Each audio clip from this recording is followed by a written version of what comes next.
So I just want to welcome everyone to our training for chamber process. This is going to focus on everything that occurs from when a bill leaves committee to when it leaves our chamber. I want to start with a quick review of how a bill becomes a law. I just want this first slide to sort of be a jumping off point. There are 7 steps here for essentially 6, 7, 12, 18 months of work. So this is 300,000 foot view. So there are tons of little steps that are omitted, that are not talked about here. But I just wanted to give sort of a broad scope of how a bill becomes law. I think a lot of times working in this building, we forget that there are plenty of constituents out in the public who don't know about all the steps or maybe don't know which step comes after which. And it's important to remember that we can really boil down what we do to a simple process. I'm sure that all of the clerks are looking at step 1 and thinking, well, that's my entire job for, what seems like 12-hour days nonstop for several weeks. But like I said, I want to really focus today on what happens when the bill leaves the committee. Nate, Chandra, and Taylor did an excellent job about the committee process. And so I will, for our purposes, skip that and jump straight to, okay, a bill is passed out of committee. It's now in the House or the Senate. Something to remember that I think often gets lost is House bills go to the House and Senate bills go to the Senate. A lot of times as staff, we get questions of, what is going on with SB 10? We will know far less about SB 10 than we will HB 5010, right? So as staff, for all of our legislators out there, if you ask what's going on with a Senate bill, please don't be frustrated with us when we only provide a short answer. Sometimes we may have an exact answer, sometimes we may not. But we are separate operations. We work together and we have counterparts that work well together. But don't forget that we are separate operations. And a lot of times information, about what we're working on might not always trickle over to the other operations. So just be cognizant of that. I won't go over each of these steps, but it's the general idea of we pass a bill out of one chamber, it goes to the other one passes it, it goes to the governor to be signed. Again, there's a lot of steps in between all of these that are technical in nature, but if you are interested in any of those sort of smaller in between steps, please feel free to reach out to me and I'd love to go over this with you. But again, this is just sort of a quick refresher of what we're going to look at today. So I want to really focus on a session day from top to bottom. First up, a schedule of events for the day. The top half of this slide is a breakdown of really the general order of what we do in the chamber. We start by gaveling in, we go to a prayer and a pledge of allegiance, and then we do business on the clerk's desk. Business on the clerk's desk is a very important but often overlooked procedural step. It essentially helps us move business along. Again, if that's something that you would like more detail on or interest in, please let me know. But if you watch session, you'll notice that is normally no more than a 30-second occurrence, but a very important one. A lot of the procedural operations that happen, you'll see in tech sessions, they're exactly what they sound like. They're very technical in nature. And business on the clerk's desk is a similar technical in nature procedure. Announcements and introductions, often we'll have guests or we'll have a moment of silence or we'll have some sort of announcement that representatives will want to make. My one plug and request of this is that these are very special moments. I know a lot of times we want to announce everything that's going on in our districts because we have a lot of good news, but please just be cognizant of sort of the temperature of the room, right? Making an announcement in March is very different than making an announcement in June. And so, please come talk to me. If you plan on having a group, shoot me an email, come chat with me. I'm not by all means trying to let any of the reps not make their announcements. But sometimes, we had one day where we had over 100 guests in the chamber on top of 140 plus reps. And so, please just be cognizant of that and be aware of that. After that, that's when we get to the business of the day. This is 95% of all the time that we'll spend in the chamber, and we'll go over more of that later. And then adjournment. Adjournment is often when we all try and rush for the doors, especially when we're there late. But there are sometimes announcements made at the end of the day by the speaker majority leader, specifically. Perhaps if we haven't announced a start time for the next day or two, we'll try and announce it then. So if you're listening or watching, or if you're in the chamber, please just keep an ear out for that. Some general tips. Start times generally, as we've noticed, are in the morning. This will be different depending on what point of session we are, right? If we're coming in February to do some judges, maybe we'll have a noon or 1 or 2 p.m. start. But generally, the speaker majority leader really prefer morning start times. We get to jump on our day and we get to the business and hopefully try not to stay too late. On that note, the length of day can change all the time. Sometimes we'll go into the day with an idea of, we'll be done by dinner, and it turns out we're there until 10 p.m. Sometimes it's the reverse. It's one of those things that it's truly the answer to how long we'll be there is until we're done. So a lot of that is also dependent on what point of session we're in. So in February, the likelihood of going until midnight is a lot lower than the likelihood come May or June, right? Meals. House Democrats, we provide meals for our members. We will try and accommodate meal times when we know we'll be in session. So if we come in at 10 a.m. and we know we're going to be there until at least dinner, you can count on some lunch, right? But try and be cognizant of, things are moving targets all the time, and be respectful of that. For our staff, unfortunately, we can't provide meals for everyone. Often you'll see Mandy or Marie send out an email about, we have some extra food, and just try and understand that it's really for the members. And it's because we are so busy during the session days that we often will go straight through meal times. Similarly, caucuses. I won't go too much into this because I know leadership will talk about this when we start session, but caucuses are really for members only. And sometimes, obviously, some senior staff will be in there. If for example, a chair is going to be talking about his or her bill for the day, you'll sometimes, you'll see a clerk or a policy person in there. But as staff, please try and respect that the caucuses are meant for our members to be honest with one another, to speak from their heart, and it's really for them and reserved for them. Remote voting. During COVID, we changed a lot of the things that we did in this building, but remote voting was probably the biggest one that we kept. As someone who is on the dais and who is looking to make sure that we close votes in a timely way, remote voting can sometimes also be a pain from a staff perspective. I understand it's extremely helpful from a legislator's perspective. I totally understand, trust me, but please try and be cognizant of, if you are not in the chamber, when we're debating, when we're voting, when you need to vote, try and keep your computer close. I know this seems like a small thing, but it will slow down our process. 5 minutes on the day before we adjourn means that's one fewer bill that we can do that night or the next day. So please just try and be cognizant of that. Any questions of sort of like the general flow of the day so far? Okay, so some important session documents. These are by all means not all of the important documents that we get in emails you could find on the websites, but these are sort of the ones that I think most people gravitate towards on session day. First up, your House calendar. The House calendar is everything that the House can act on that day. I've seen constituent emails that ask about, when are we going to do HB 5001? And it's March, right? And a lot of times I think the public sort of misses on the nuance of, we can't just start passing bills whenever we want, technically, but the House calendar is a guide for what's ready for action, what's not ready for action. And really, it's probably the most important document that you'll see out of the House Clerk's office. The go list is everything that is been deemed ready to go for that particular session day. So we will sometimes see supplemental go lists when, we either need to add more business or change our business. But a go list each morning is indicative of what leadership has determined is ready for that day. If you are a legislator or you're a staff person tracking a bill for a legislator and you don't see a bill of importance on the go list, then it's probably because there still needs to be work done on it. There's still negotiations behind scene. So remember that just because it's on the calendar doesn't mean it will go on the go list. Hot list is really what it's, it's not an official document, but it's really what the majority leaders team has put together to be ready for immediate action. So legislators, find the majority leader or any of his deputies, find his team. They will know sort of the flow of business upcoming. Scripts, if you're bringing out a bill, make sure you have a script, make sure you're ready for a script. Joint House rules. These are obviously less important for the day-to-day debate sitting in the chamber, but the deputy speakers and the speaker and majority leader, they are very in tune with these rules. So you should have a basic understanding of the rules. And Mason's Manual. Mason's Manual is if you've been a part of like a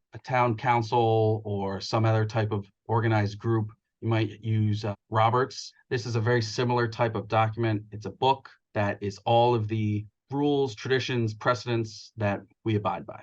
So these are sort of our go-to documents. If you want to know more about what's in the rules or Masons, I'd be happy to talk to you about that more offline. I'm not going to go over every single little bit here, but when we do a debate, the bill, it's a fairly straightforward procedure. There are obviously lots of little details that go into how we bring out a bill and how we pass a bill, but these are sort of the big ones. The speaker is in charge of the House, okay? The speaker, and when Matt Ritter, is not there, the deputy speakers, they run the show.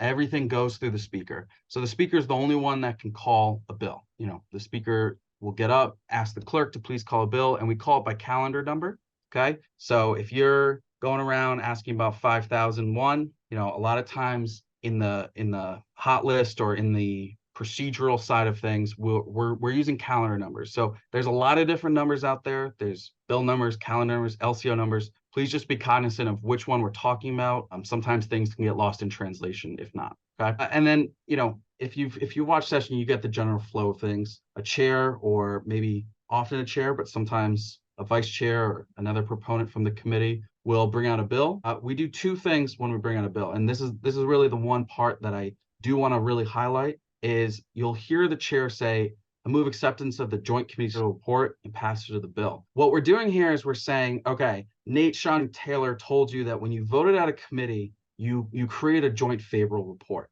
What we're essentially saying is we're going to take that favorable report from the committee and as a body say we agree with it.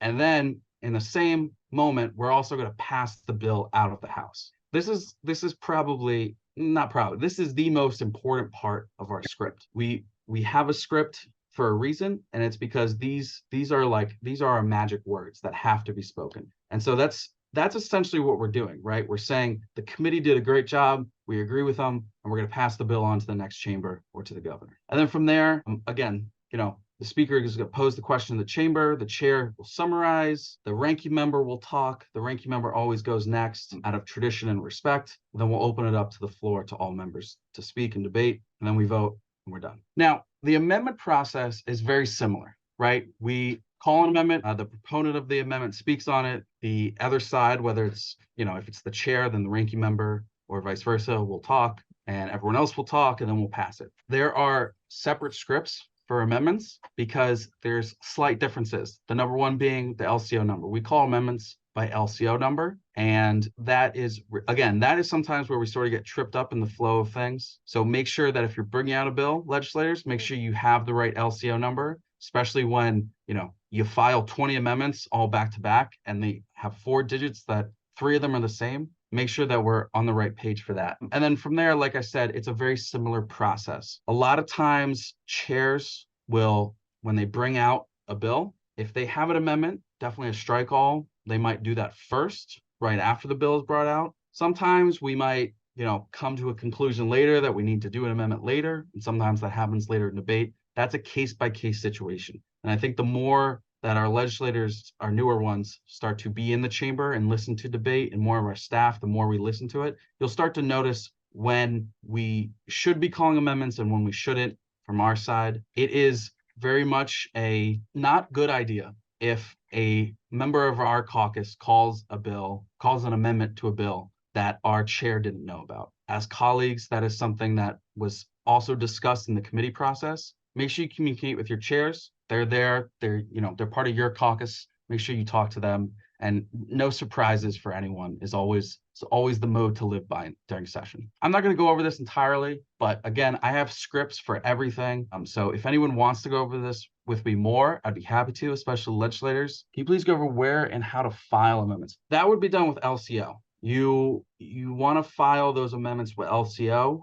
If you're a member of a committee and you're not the chair, and you want a particular amendment on a bill, again, that's also where you would talk to your chair or vice chair and work with them. But LCO is where you file amendments. And the exact procedure, I don't physically know how, as a representative, you would go about doing that other than just reaching out to them. I don't know if anyone else wants to jump in who would know that exact process. I could help you out, Chris. It's Bob Godfrey. Yes, I think you're right. We try not to mess with our own caucus members. So out of courtesy, we go to the chair, we go to someone and ask about it first, or at least tell them that it's happening. And the way you go about it is you order it from LCO. Now, the easiest way, there are people, especially on the floor during session days, and in HDO that are on our legal team, and whoever's going to take Jeff Greenfield's place now that he's retired, if he's coming back or not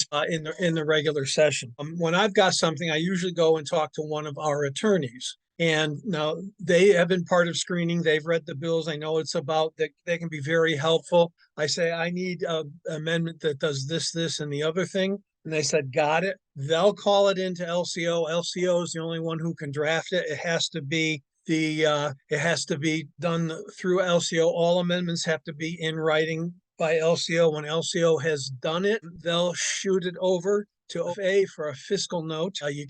We can't consider an amendment if it doesn't have a fiscal note on it. So that all takes time. So it's not a good idea to wait till the bill is called and then order an amendment. We usually know a few days in advance what's going on and what's not going on. And so the earlier you can do that, the better off we are. Once LCO and OFA and the rest of the fifth floor is done with it, it's actually a physical thing. An amendment is a physical thing. It's a piece of paper. It comes over to the House. Usually Jeff Greenfield is the person who's kind of the point person for the business coming in from LCO, because if it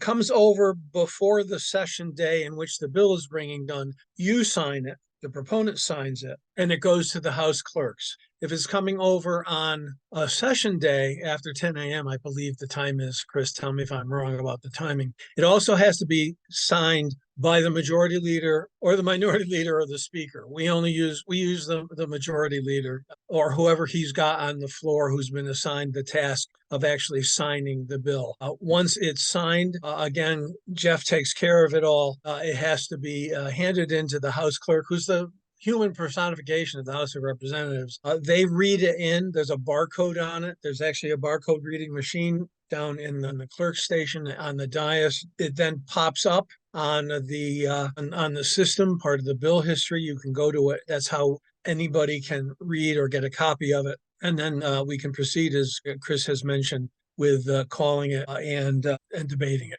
That helpful? Thank you very much. This next slide is just general rules. There's a bunch of bullets here. I'm not going to go over each of them, but the general idea is you don't want to do anything inflammatory. You don't want to talk to anyone in, the wrong way. You don't want to be rude. You don't want to be, you don't want to be wearing shirts that say, I heart, Trump, I don't know, right? We don't allow political signs, even shirts. It's one of the not so fun parts of my job and the Sergeant at Arms to tell guests that they can't hold signs or have flags. It's because if some people do, everyone can, and it's just part of our rules of decorum. The same thing goes for the way you're talking to people. Everything has to go through the speaker, right? You can't just yell across the aisle.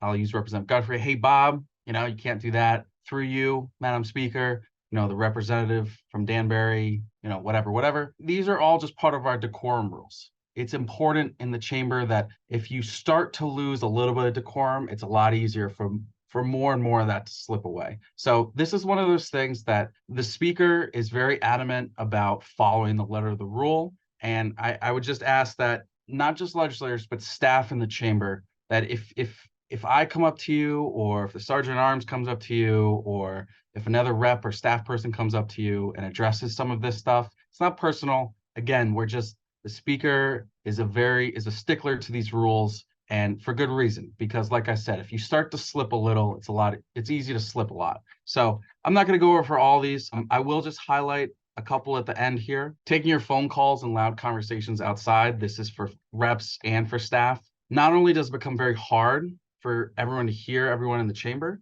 but it's also very easy for our microphones to pick up on conversations. There have been numerous times where embarrassing comments or remarks get caught up by CTN. There are times where we have to quiet the chamber down several times in a row because we can't hear each other. So please just be cognizant of when you're in there that you are, you're keeping your voice low, that you are, also dressed for the occasion, right? You're in the chamber of the House of Representatives. Give it the respect of showing that, the moment, the place. And, again, please maintain that level of decorum. Hey, Chris, there's a question. Are these rules written, or are these written rules, or are they suggestions?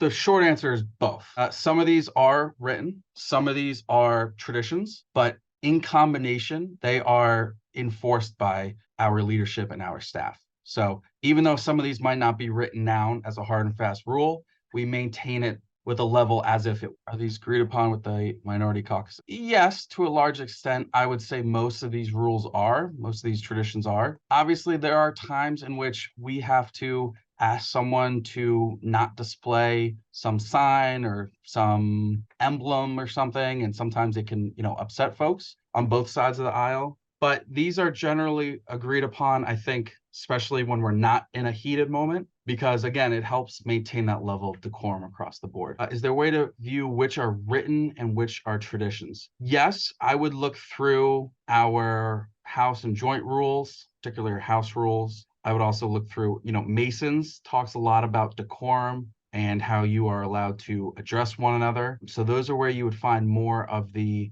written ones. The non-written ones, I would be happy to talk with people about offline about sort of like why we do it, where that particular tradition comes from. There are cameras everywhere in the House chamber, and it's always important. The way that what I always tell people is just assume that you're on camera. Assume that your mic is hot, assume that the camera is on you, because if you do that and you act that way, you'll never sort of have a slip up, right? You'll never have, whether it's a minor, funny, embarrassing moment, or whether it's something more serious about, saying something offhand or in the heat of the moment. So that's a good point. Just make sure you operate that way. Representative Cook asked me to mention that there are no cell phones in the chamber. I believe we actually technically changed this rule. I don't know, maybe Jeff or someone from legal can correct me, but we only changed it and so that like if you text underneath your desk and it's not obvious, that's one thing. The rules used to literally say you're not allowed to have a cell phone in the chamber at all, but obviously times have changed and we understand that, you have to text someone at work or a loved one or whatever,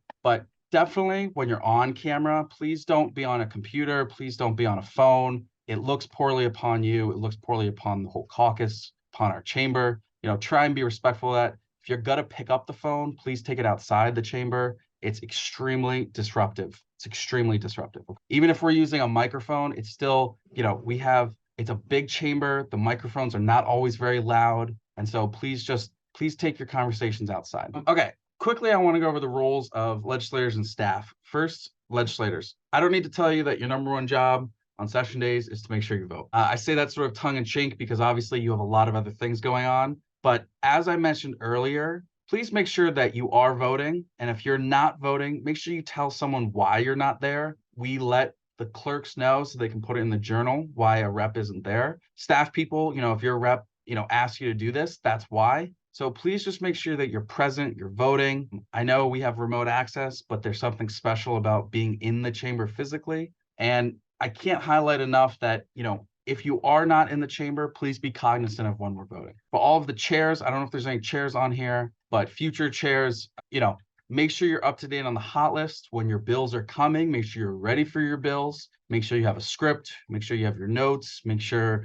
the ranking member is in the room. There are times where we're all ready to go, but the ranking member's not. Vice versa, we're trying to track down a chair because, they're doing something, something equally important somewhere else. But chairs be focused on that. Vice chairs, assist your chairs. I know every committee is a little bit different, but please try and work with your chair. If you're a proponent of a bill that is coming up that day, maybe you also want to check in with your chair if you're not the one bringing it out to make sure that they don't need any notes or any backup or any help, right? And like I said, make sure you're ready to bring out your bills because that's another little thing that will slow us down. The majority leaders team is really good about trying to communicate this with everyone. And if you're a chair and you have a bill coming up, but you have to take a call, so you have to step out, please let someone from the majority leaders team know, because again, we'll get to a bill and we won't have a chair. And then of course, throughout your day, continue working on your other work. This is a great time when you're in the building to connect with your staff, your CECs, your press person, your outreach person. If you're working on different bills, the policy person, legal person, it's a great chance to work in person with folks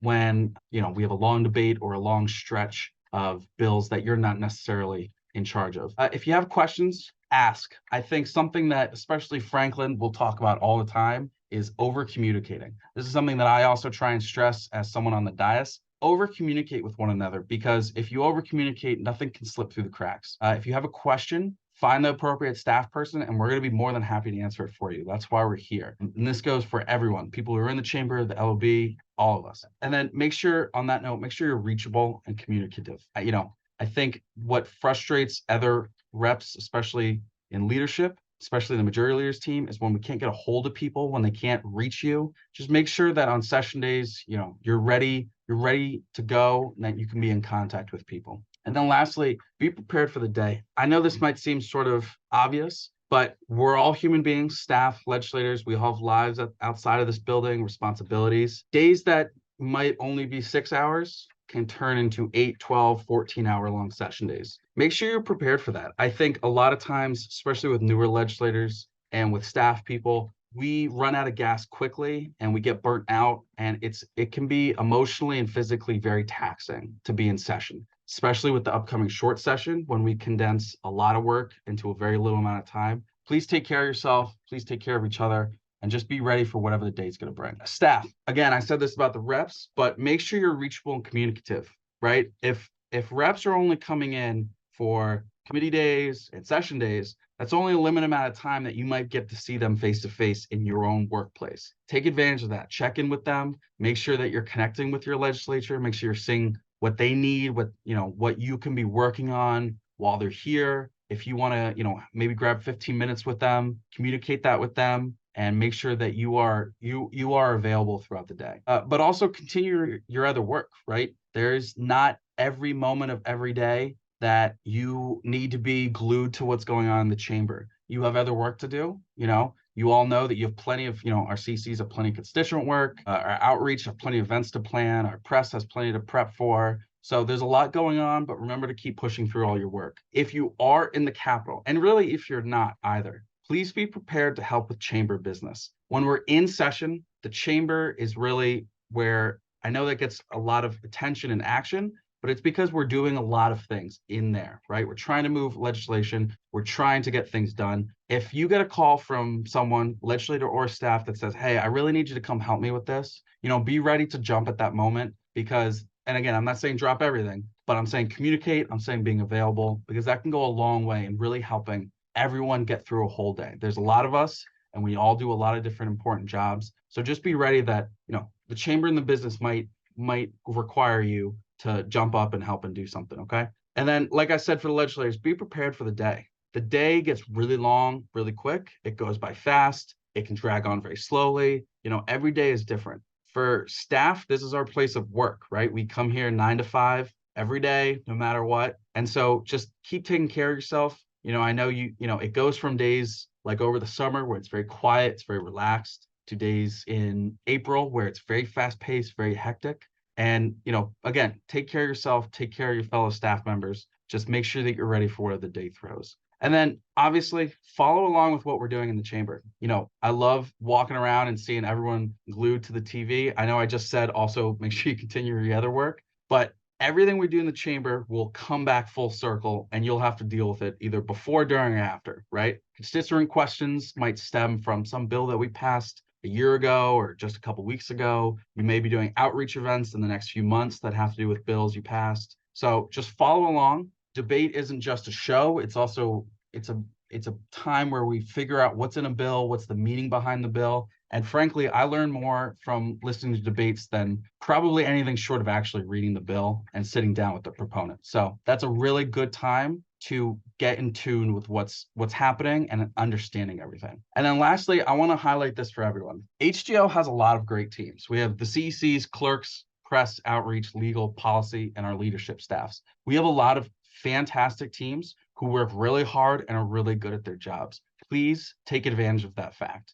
Please ask each other for help. Please ask each other for work. Please continue to help with one another, right? Our CCs are excellent at doing constituent work. They're excellent at communicating with their reps and communicating with the other staff people.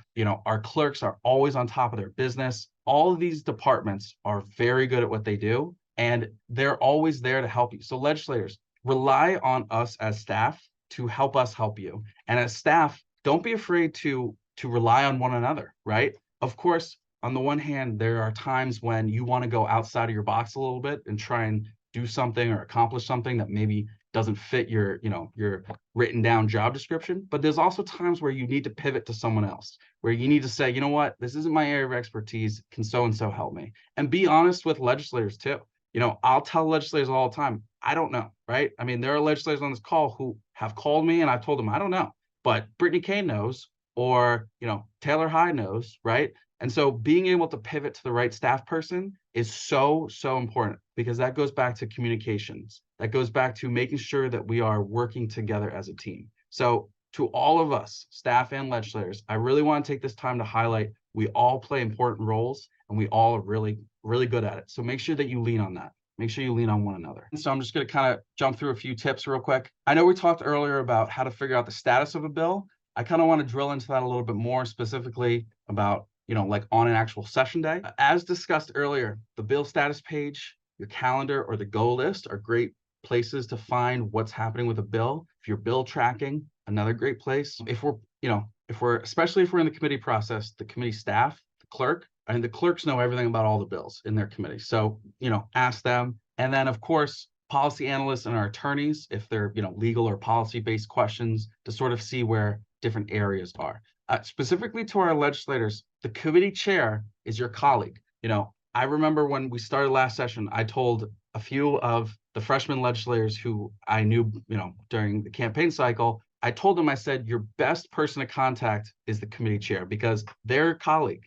Not everyone has the chair of judiciary cell phone number. That's part of being in this caucus. That's part of being in the majority. Don't be afraid to call up someone and just say, hey, here's an idea, or here's a problem I have, or here's a concern. Talk to them like colleagues. And, that's the power of getting things done. A bill proponent, if you want to ask them, hey, that bill that you wrote about school lunches, what's the latest on that? I'm curious. They're obviously going to be on top of it. The speaker, majority leader, staff, there are people who it's our job to keep track of things, to know where things are in the pipeline, so to speak. Of course, there's the screening chairs and our deputy speakers and deputy majority leaders and their teams who could help answer questions about what's going on with a bill. And then, of course, sort of like in the immediacy, the hot list, right? You go over to Representative Rojas's desk and they have the whiteboard of the next 5 bills. You can obviously know that means that we're ready to go if it's on there. So this is sort of like, I would just do this sort of a step-by-step of, I want to know this about a bill. Here's sort of like the flow of how you would probably want to sort of drill down into, how do I figure out what's going on with the bill, just beyond the status page or bill tracking. Okay, these are just some general questions that I get. What's the latest with a bill? I just went over that. Again, try and really think about what you're asking when you say what's going on with a bill. Do you mean where is it in the process? Do you mean what's the latest on a particular policy section? This goes for staff and legislatures. Really try and figure out who's the best person or the best source for me to get this information. Where do I find a script? For anyone bringing out a bill or just curious about the process, I have scripts. I can provide them to you electronically or printed out. Whoever's on the dais or nearby the dais can also get you a copy. When are we going to end today? I get that question probably 50 times a day. And very respectfully, the answer is I have no clue, right? There are some days in which we have a general sense, but like I said, bills that we thought would pass in 30 minutes can sometimes take 3 hours and vice versa. So when are we going to end in the day? I really don't know. This goes back to taking care of yourself and prepping for the day, making sure that you're ready for really anything, because hours can turn into days very quickly. What is for dinner? On behalf of the team of our staff that puts this together, I will ask that everyone, staff and legislators, please be respectful of the fact that we have a group of people who put together a dinner for a lot of people, and there's a lot of moving parts, and I see them firsthand take a lot of care into it. I think it's one of those things that we take for granted, but it's really special that as legislators and sometimes as staff, that there's a free, delicious meal, hot meal provided for you that you don't have to worry about. Please be respectful of the team that puts it together, and please look out for one another, right? If I see it firsthand on the dais, if there's a deputy speaker on the dais and they've been up there 2 hours, they're going to be up there for another hour or two, go up to them, ask them what they can do, what you can get them for dinner. There's, if a bill that really matters to someone next to you and they're in the chamber because they really want to stay close to the bill during dinner time, ask them what they can get for you. Ask them what you can get for them. I mean, that's again, getting back to taking care of yourself and taking care of each other. And staff, hopefully we have enough food that we can, have all of us get over there and have some food. Again, same thing, take care of one another. If there's a staff person who's in the chamber, like a clerk, our clerks are normally in the chamber when their committee bills are coming up. And I've seen clerks be in there for 6, 7, 8 hours straight. Try and keep, take care of one another. Say, hey, can I get you something? Because I know this is a big bill that you can't leave the chamber for. It's those little things that make the day so much better. And then lastly, who do I ask my question? I think basically all of these trainings together answer that. But we have a lot of staff, like I said earlier, who are very good at their jobs and who can help answer questions or point you in the right direction. Like I said, I will never be shy in telling anyone that I don't know the answer to their question, but I will always tell you how I'm going to find it out or who best can find it out. So, please try and rely on your staff. Please go to each of the departments. We have the contact sheets for each of our departments and each of our teams. So you can know exactly, oh, I have a question about the environment. I'm going to call Chris Calabrese because he's the policy person for environment and he's an expert in that stuff, right? Please try and direct your questions to the right people because, a lot of us, all of us take pride in the work we do. And we want to be here for each other, staff and legislators. And lastly, I sort of wrote this and looking at it, it's a lot on one page and we're running out of time. So I'll let you sort of read it, but it's important to remember what stage of the session we're in, right? February's, we're only in once or twice in February, but you get down to April and May, and next thing you know, we're in 5 days a week. So try and remember that when you're thinking about your work. Doing committee work on March 10th is probably not the best idea. You probably want to focus on that on February 10th or January 10th, right? I know chairs, I think someone said this in the last training, chairs have already started thinking about next session. So please, this goes for everyone. Get ahead of your work. Make sure that you realize that, when we get down to the last week of May, we're in every single day. We're even in that Saturday, right? And when we're in April, when we're only in once a week, that's, use the extra time that we're not in the chamber to be doing everything else. And again, it gets back to taking care of yourself, taking care of each other, being able to manage how the flow of session goes. For everyone who hasn't been here for a short session, long session probably felt like it went fast or maybe really slow, either way. And it probably felt like it was a lot of work. We're going to do all of that in 2 fewer months. So it's so important to remember that how quickly everything's going to fly by. And so for anyone who's newer, who hasn't experienced that, be prepared for that and lean on your fellow reps and staff. That was a whole lot. And I know I went very quickly towards the end. Hopefully I didn't ramble on too much. Again, anything that I glossed over or that I skipped, anything that's, minutia, I would be happy to talk about it with you. The rules, Masons, any of that stuff. I'm happy to talk about it with you. Our legal team, Jeff Greenfield is the expert of experts as well. So any of that stuff, I'm happy to talk about. Questions you want to take offline, my email and cell are up there. I'm always reachable. Please reach out to me. Quick question. Back in the long session, committee meetings started working just the second or third day after January, after the opening session. Do we meet on committees during January, for example? There aren't formal committee meetings until after we start session. Of course, the committee work is going to start before we start session. So if there are particular bills or areas of interest, I would talk to those chairs well before session starts, because that's when things will start to ramp up. But no, formal committee meetings don't start until after we gavel in February. And remember, JF deadlines like this past year, I think the first one was end of February and they ran until beginning of April. The JF deadlines for next year are a little similar, right? The first JF deadline, I think it's March 14th this year. So it's not like the JF deadlines are 2 months after we start session like normal. They're pretty much the same time. So you can imagine how fast that flies